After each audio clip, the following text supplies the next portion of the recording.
Welcome to Jung at Harp, episode number 174, A Body in Motion.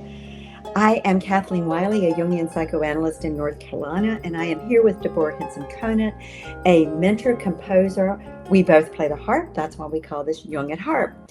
We come together almost weekly, depending on schedules, to have a conversation about a question. And we start with a question. We don't show up with answers. We don't really know where we're going to end up, but we ponder together and muse and circumambulate with each other and you, if you're live, a burning question about how do we move forward in our creative processes and our creative lives across the board. So today we're talking about a body in motion. And Deborah, I'm going to let you say more. Yeah, I just want to say one of the reasons that we chose this topic, and I want to tell you how this happens. So Kathleen and I meet maybe 15 or 20 minutes before this starts and say, well, what do you want to explore today? And we started talking, of course, about transformation, because I'm always fascinated with transformation. And we looked at a quote that was from Jung that I had just stumbled on, that people have huge emotional displacements and rearrangements, that this is sometimes how people experience going from a situation where health or recovery or something was impossible to the state in which it's inevitable. Now I'm rephrasing that in my own words, but transformation. And then we talked more and more and more about transformation, and then we talked about, or I pointed out something that's obvious but I hadn't thought about before, that both Kathleen and I work with embodiment. I mean, her community is literally called an spiritual embodiment circle. It's an And embodiment circle, yeah. okay, yeah. And I am teaching improvisation in Harp Academy, but it is all about the embodiment of music and the embodiment of improvisation.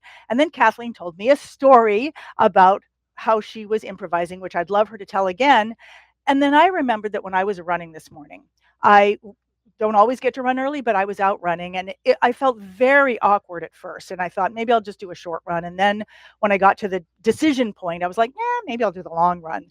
And I was sort of thinking about my body, because it wasn't really working the way I wanted to, or I wasn't working in a coordinated way. And I started thinking about, like, hey, when I was a kid, I remember once I saw a pump organ, and it was really cool because you'd pump your feet and then that pumped the air and that made the organ work. And so let me think about that. I'm going to run, but I'm going to do it as if my feet are for pump organs. And then when my feet got tired, I thought, hey, I'm going to use my arms as if I'm rowing. So I just kind of went back and forth as I was running, exploring these different things, got tired, walked a little bit. And then on my very last part of it, I started to run, and suddenly everything was connected. And I realized that this little run, not very far, this one part of the run was a gift. It was the connection of all of that. And then I thought, and it felt glorious. And then I thought, okay, so what am I feeling? And I thought, well, I'm feeling like coordination and like, wow, I can actually move and I'm connected. And then I thought about the ways in which I don't feel that, like with social media, which I'm always struggling with. And I thought, well, what's the difference? And I thought, well, one of the things that's different is I run every day, whether I'm bad, whether I'm good, or almost every day. It doesn't matter. I get out there and I'm moving with it. And so a body in motion, and I was also thinking about balance, that a body in motion does not have balance because you're not falling off and getting on. You're just trying to maintain rigidity. And so when we started talking about your experience of improvising, and I started writing down what I heard and what you said, I realized that what I was hearing was similarly about a body in motion. And so I just want to talk about that and how I, I want to explore it more. What does it mean? How else can I experience that in my life? So would you Yeah, like to tell your story? sure. I'll tell my story. I want to say something about motion for a minute. Um, nothing in nature stands still. It's either moving forward or it's dying, right? It's constantly changing and transforming. And the mistake that we make sometimes is that um, our rational minds and our outer world focus we get focused on the concrete and the literal, and we forget that everything is energy, everything is in motion. and it's going one way or the other. And so this morning with your run, you began to realize you're in motion, and you can go in motion towards running and enjoying it and being in the experience, or you can go in motion towards this being miserable and you're wanting to abort the Yeah, I like to do process. that too. Yeah, but either is movement, and one would be a choice toward keeping going, and the other is a choice to going backwards. And of course, both have their place. Destruction, creation, moving forward, moving backwards, birth, death. It's all a part of the life cycle. But with our consciousness, we then can begin to make healthier choices ultimately. As you were talking, I just realized there was also something where I was thinking about it and then I let my body do it. Yeah, yeah, So yeah. something switched. And can you, I, I'm so want you to tell your story about what you experienced, because I'm hearing it come up again and again in what we're saying. Yeah, so I'll tell you a couple of things from Jung, and then I'll tell my story. Okay. So Jung says that if we really knew spirit and matter are different aspects of the same transcendental being, that's a quote. That spirit and matter are different aspects of the same transcendental being. He also says that if we really knew the body and mind are different aspects or different densities of the same energy of the self. So, although our rational mind and our logic self makes a distinction between mind and body, Jung really says it's really all one and the same. And he says it happens simultaneously. And I don't know what to call it except a miracle. I mean, that's my paraphrase. So, the energy workers know this. Any energy workers who are watching, any body workers who are watching, we all know this. Psychoanalysts who have any knowledge of Wilhelm Reich's character structures, or bioenergetic people who work in the tradition of low inner progress, they know this, that the body and mind, it's one. And so when we begin to consciously act as if we're one, something happens that transcends the littleness that our head could ever figure out alone. You experienced that this morning. Yes, and as you're talking, I'm having this like big epiphany, which is probably super crazy. But as you were talking and you were talking about different densities, I was like, did she say densities? And Hmm. then I was like, wait, is that like the body is the solid form of me, and then my mind is like the gaseous form of me, and then as I connect them, is that my liquid state? Well, I mean, you're going on the right track, because again, the alchemists talked about it this way, and energy workers continue to talk about it this way, that the body is like the physical, it's the most inert, it's the densest, the slowest moving energy. And then our emotional nature is the next highest, but also the little less slower. Then the mental plane, which is the heart and the intellect working together, and then the spiritual, the energetic, the spirit. So it's all interconnected. And what happened for me this week is I think if you watch us at all, you know that I came to the harp as an adult learner when I got together with my now husband, who happens to be a professional folk musician. And he said to me early in our relationship, he said, "What instrument do you want to play?" And I just said the harp. I mean, and it's not like I've been sitting around for decades thinking about playing the harp. I mean, I had never even seen a harp growing up because I was in a very rural, poor area of Virginia, and the little symphony breakoffs that came from 60 miles away didn't include a harpist. Um, but I had seen a harpist in a restaurant in my 20s, and that memory is so vivid to me. And so when he said, "What instrument do you want to play?" I just said the harp, to which he laughed and said, "Well, that's the only stringed instrument I don't play."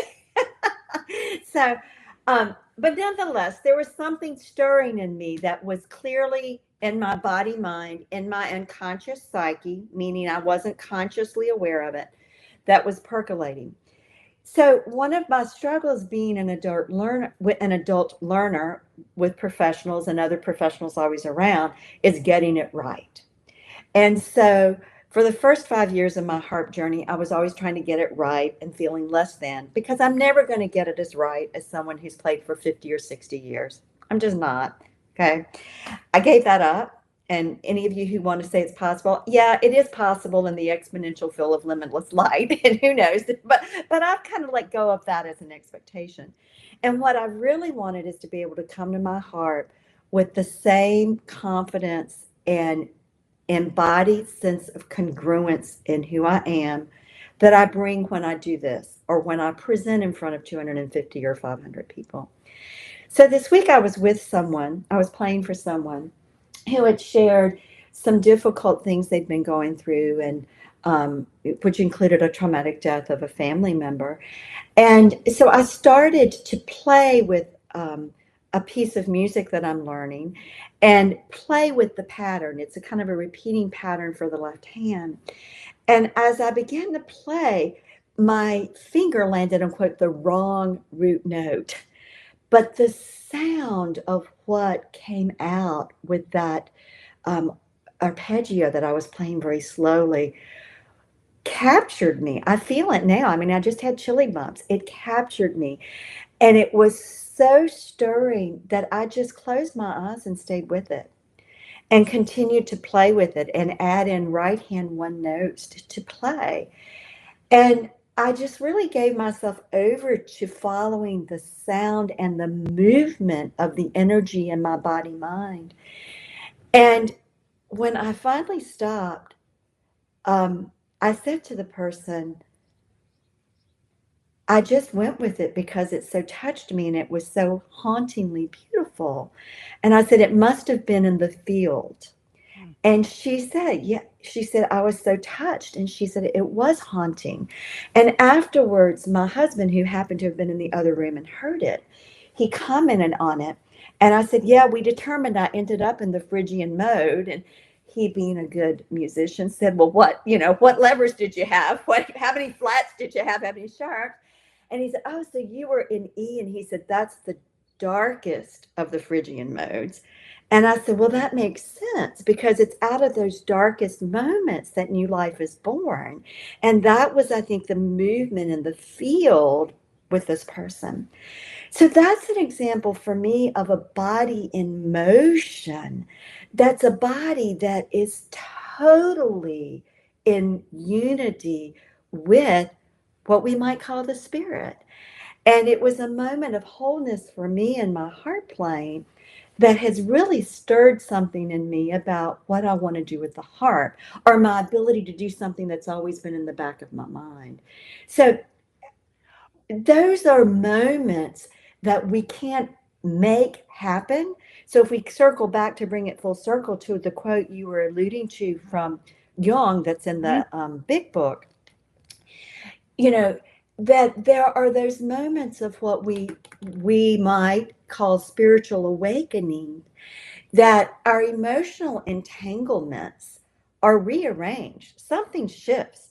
It's like the energy of the emotional nature, the affect and body sensation is reordered and begins to move us in a different way. It's so interesting that you're saying that because I hear that you're kind of connecting a story that I was telling you with the story that you were talking about Mm-hmm. with that quote. And I just want to say that one of the things that I loved when Kathleen told me this story and why I wrote right down after she wrote it, I wrote a body in motion. That's what made Mm-hmm. was that I heard you were playing with something. Mm-hmm. You were repeating and listening without judgment. Yeah. And I wrote improv. Improv only happens when you're moving, just how I experienced that with my running this morning.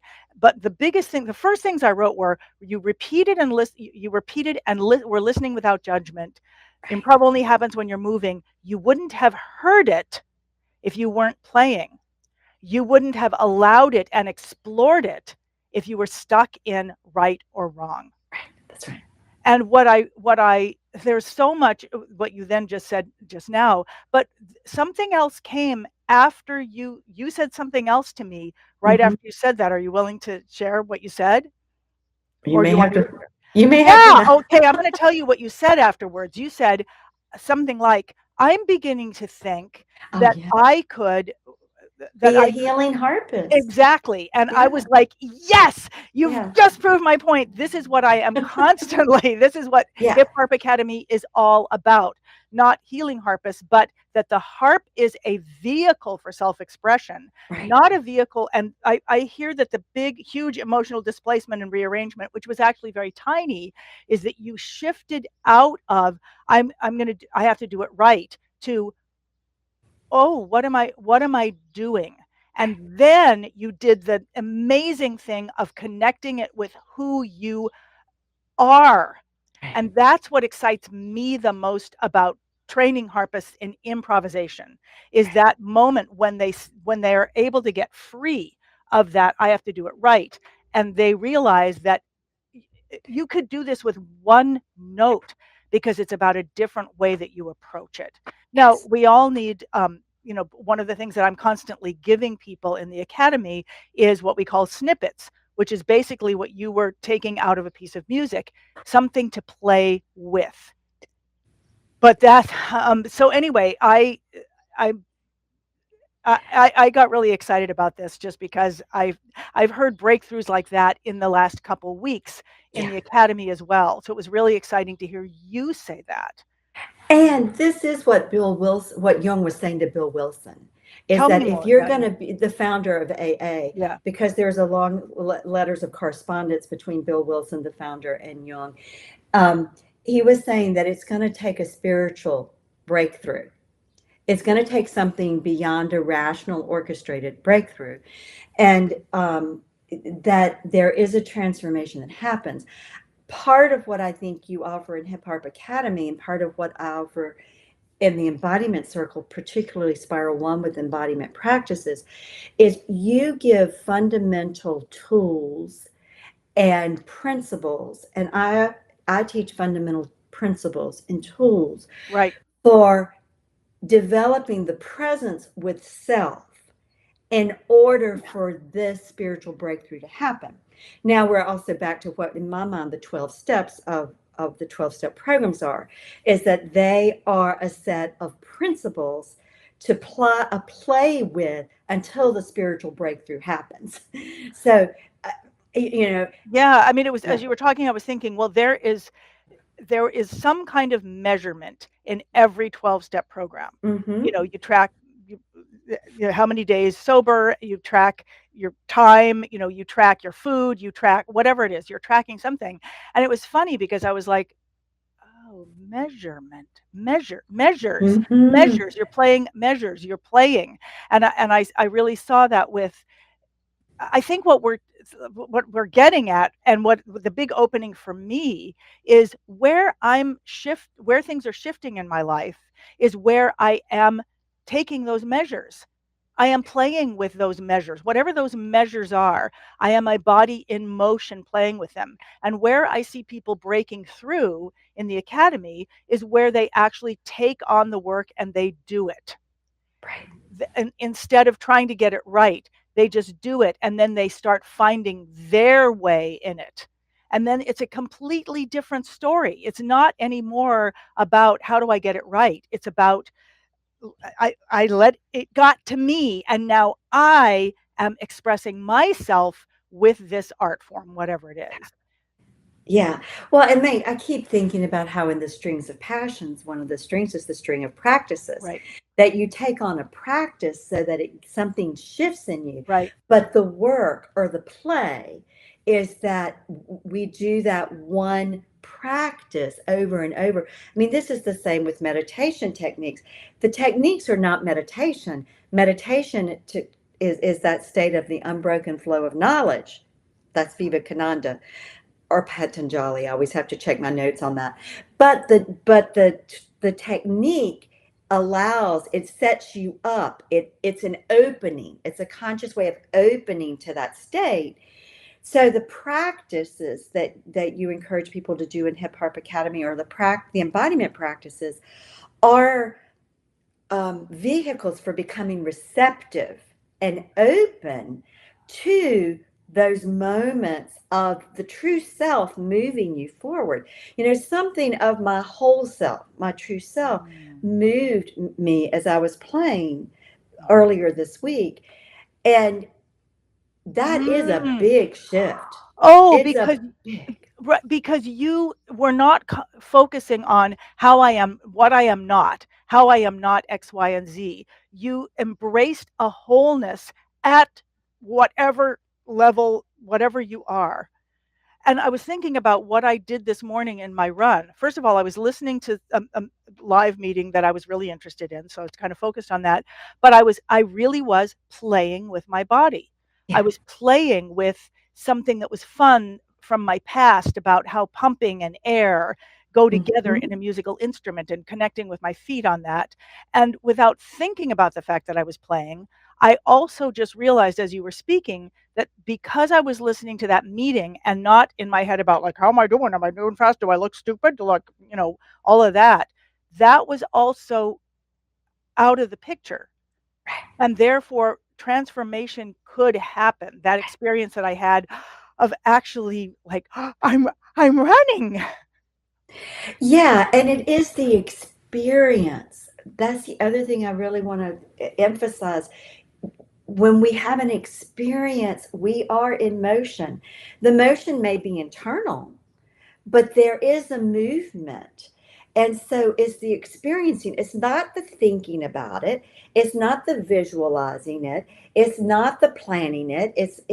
I mean, those may all lead up to it, but it's the experience. And it's not the getting better at it. It's Like not the that's getting not the better at it. thing. No, it's the experiencing in it. And there's something about the experiencing of it. That's the transformation. I want to say as we're talking, I keep thinking our title is A Body in Motion. We could also say A Body Playing. That could be the Yes. alternative title. Because the psychoanalyst Winnicott, who was a pediatrician before he became a psychoanalyst, writes a lot about the importance of play. And play for us at this stage in our life, for me, means being curious, being creative, being willing to experiment, not being judgmental, being willing to be spontaneous. Playing meaning we give ourselves over to the experience of the moment to see what comes next. And this is what happens when two people play together. And I think it's what happened for me this week as I was playing the harp and the harp was playing me. Whoa. Right. It does happen when people are not thinking about, am I being interesting? Am I doing the right Right, thing? When they actually have little things to play with. right, I'm going to pull up. Victoria's here. Yay. right. And Victoria's saying doing something is better than waiting for perfection because perfection most likely will never come. I like the idea of playing Yes. with snippets as a way to begin movement and motion. Yeah. Yes, and I do want to say that this has been a huge breakthrough in the academy. When one day, about maybe 2 or 3 years ago, somebody said, "Can you just give us something to play with, just an idea?" And so a snippet might be something like that.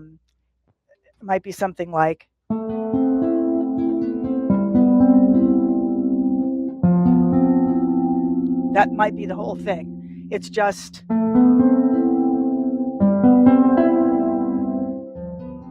and it's not something. Oh, I'm sorry, my.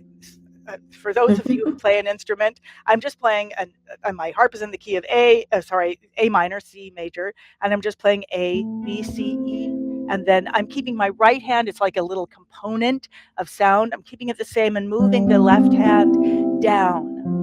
And that one thing, it can become so much more. I can play it over and over, or I can add. I can slow it down and make space for something else. It's just an idea to play with. So a snippet is just an idea to play with. Mm-hmm. But when she asked for it, she was like, "Do you have any like little thing we could just play with?" And I was like, "Well, yeah, like a gazillion. Like I've been doing that since I was 5." And she was like, "Can you just give us one?" And so I shared one, and then the next day she asked for another one, and then it became this fundamental part of the academy because it's a little thing that people can play with. And then they'll come and they'll say, I created this song with this, or I created this experience with this, or then when I don't create snippets, they're like, I miss the snippets, bring them back. The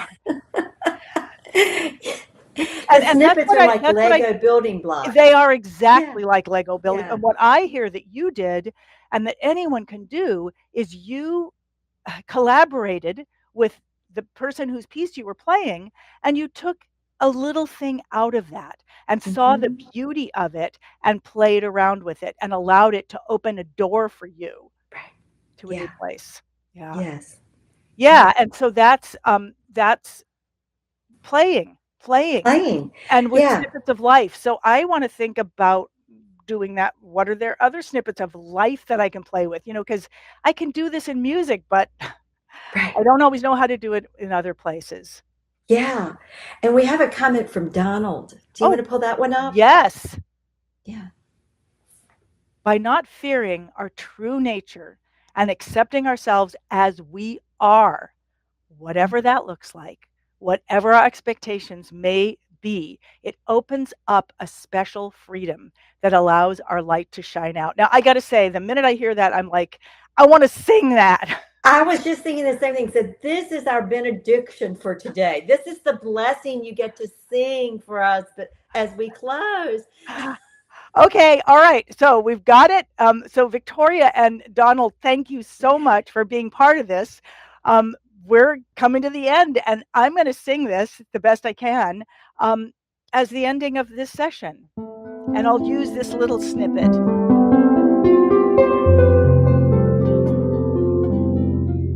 By not fearing our true nature, by accepting ourselves as we are, whatever that looks like, whatever our expectations may be. This opens up a special freedom that allows our light to shine out. Maybe in as well, but out. Let's our light shine out of us and into others. Let's our light shine out.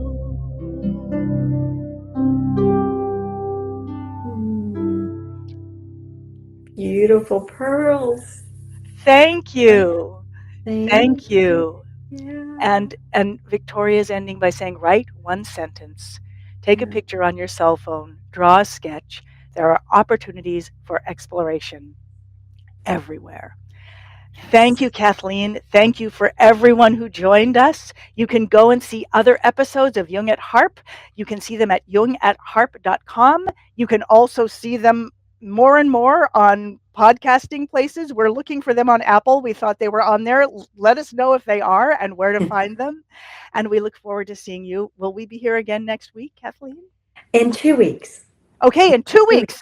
All right. In 2 weeks, we'll be here right before the summer solstice. Okay, excellent. All right, beautiful. And thank you to everyone else who's writing now. We'll see you again soon. And on the weeks that we're not here, please go back and listen to back episodes. And as always, let us know what you think. We love to have this conversation with you. Farewell. Visit jungatharp.com for show notes, contact links, and to follow the ongoing conversation. That's Jung, as in Carl Jung, the famous psychoanalyst, and harp, as in the many-stringed instrument.